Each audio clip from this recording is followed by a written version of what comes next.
Hello everyone. आज हम लोग एक ऐसी छात्रवृत्ति के बारे में जानकारी प्राप्त करेंगे जो ऐसे छात्रों के लिए है जो ऑर्फन हैं या उनके माता पिता कोविड-19 के अंतर्गत नहीं रह चुके हैं, नहीं है, एक्सपायर हो गए हैं, या वह किसी शहीद का वार्ड है, शहीद का पाल्य है, उसके लिए अखिल भारतीय तकनीकी शिक्षा परिषद के द्वारा एक छात्रवृत्ति चलाई जा रही है जो छात्र विकास परिषद के द्वारा है।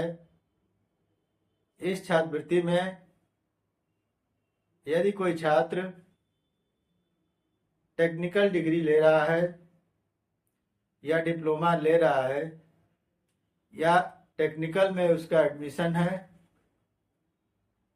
यानी कि यदि किसी प्रकार की पॉलिटेक्निक की पढ़ाई या इंजीनियरिंग की पढ़ाई कर रहा है तो वह स्टूडेंट इस छात्रवृत्ति को फील कर सकता है।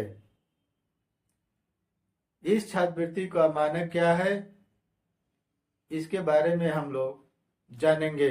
अखिल भारतीय तकनीकी शिक्षा परिषद यानी AICTE के द्वारा एक छात्र विकास प्रकोष्ठ का निर्माण किया गया, जिसके तहत एक स्कीम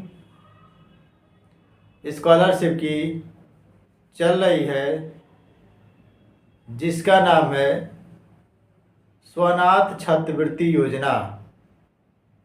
इसके अंतर्गत जो छात्र बीटेक में पहले, दूसरे, तीसरे, चौथे साल में हैं या पॉलिटेक्निक के अंतर्गत 3 साल के डिप्लोमा प्राप्त कर रहे हैं, first year, second year, third year में हैं। अब कंडीशन क्या है? पहला कंडीशन है कि यदि उनके माता पिता में से दोनों नहीं हैं, किसी कारणवश वे अनाथ हो गए हैं, माता पिता नहीं हैं, तो वे इस छात्रवृत्ति का फॉर्म अप्लाई कर सकते हैं। यह छात्रवृत्ति नेशनल स्कॉलरशिप पोर्टल पर मौजूद है। दूसरा, इसमें यदि कोविड-19 के अंतर्गत माता और पिता दोनों की मृत्यु हो गई है बीमारी के चलते, तो वो इस स्कीम को फिल कर सकता है। या आर्म फोर्स, पैरामिलिट्री फोर्स के वार्ड यानी शहीद के बच्चे हों, वे इस फॉर्म के लिए अप्लाई कर सकते हैं। कंडीशन यही है, उनकी वार्षिक आय मिलाकर मैक्सिमम 8 लाख तक होनी चाहिए, 8 लाख से कम ही रहना चाहिए। वार्षिक आय 8 लाख से कम होनी चाहिए। वे अनाथ हो, उनके माता पिता कोविड-19 में हो, एक्सपायर हो गए हों, या शहीद के वार्ड हों और बीटेक या डिप्लोमा यानी डिग्री या डिप्लोमा का कोर्स कर रहे हैं, वे स्वनाथ छात्रवृत्ति योजना को अप्लाई कर सकते हैं।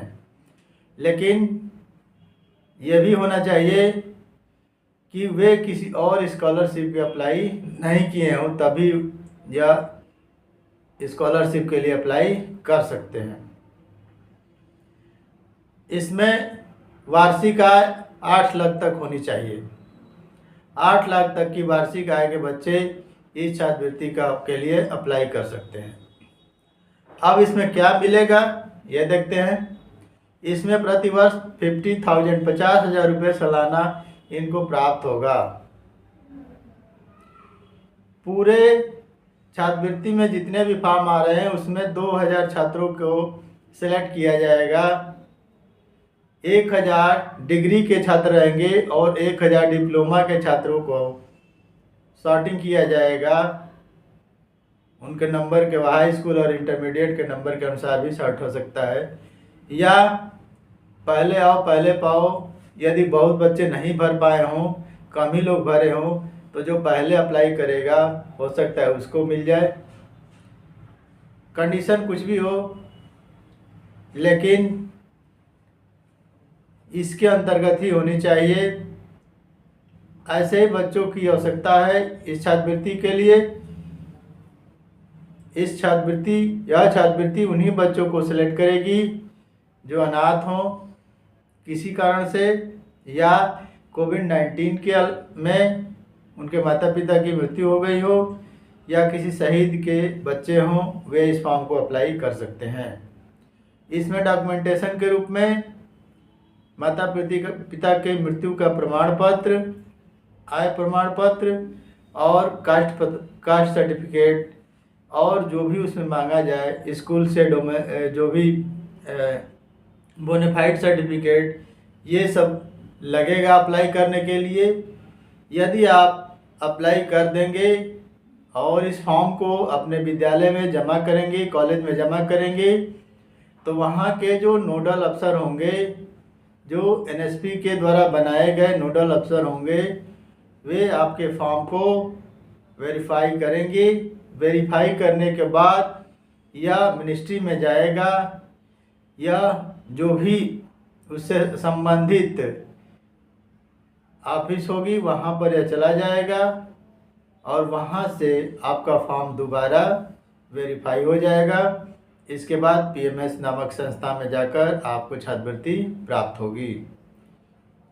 तो ये छात्रवृत्ति डिग्री और डिप्लोमा करने वाले ही छात्र, टेक्निकली जो AICTE के द्वारा संचालित जो कॉलेज हैं, अप्रूव कॉलेज हैं, उसी कॉलेज के स्टूडेंट इस छात्रवृत्ति को फील कर सकते हैं। स्वनाथ छात्रवृत्ति योजना जो है, इसमें 50,000 रुपये प्राप्त होगा। इसमें जो है 2,000 बच्चों को ही सिलेक्ट किया जाएगा। 2,000 में 1,000 जो बच्चे हैं वो डिग्री के होंगे और 1,000 डिप्लोमा के होंगे। बहुत से बच्चे कंफ्यूज में हैं, कोई भी फील कर दे रहा है, लेकिन अगर आप इससे संबंधित हैं तभी जाकर फील करेंगे, अन्यथा विद्यालय इसको अप्रूव नहीं करेगा। इसका लास्ट डेट जल्दी ही ख़त्म होने वाला है, 31 अक्टूबर तक इसका डेट है। अभी तक तो हमको यही पता है कि 31 अक्टूबर तक लास्ट डेट है। इसके बाद विद्यालय को वेरीफाई करने के लिए 15 दिन का समय मिलेगा।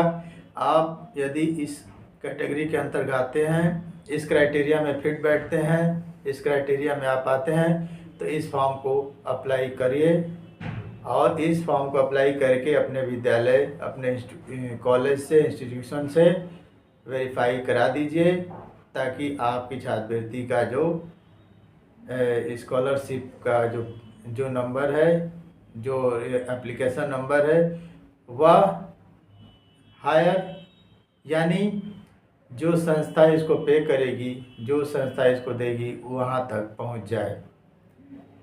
तो आज के लिए बस इतना ही। मैंने आपको इस छात्रवृत्ति के बारे में बताया। जो लोग नहीं जानते हैं वो तुरंत इसको अप्लाई कर लें, लेकिन वे इसी क्राइटेरिया के अंतर्गत, इसी मापदंड के अनुसार अगर रहेंगे तभी जाकर वे इस छात्रवृत्ति को फील कर सकते हैं। अन्यथा यदि आप फील कर दिए हैं तो विद्यालय इसको वेरीफाई नहीं करेगा। तो आज के वीडियो में इतना ही। Thank you.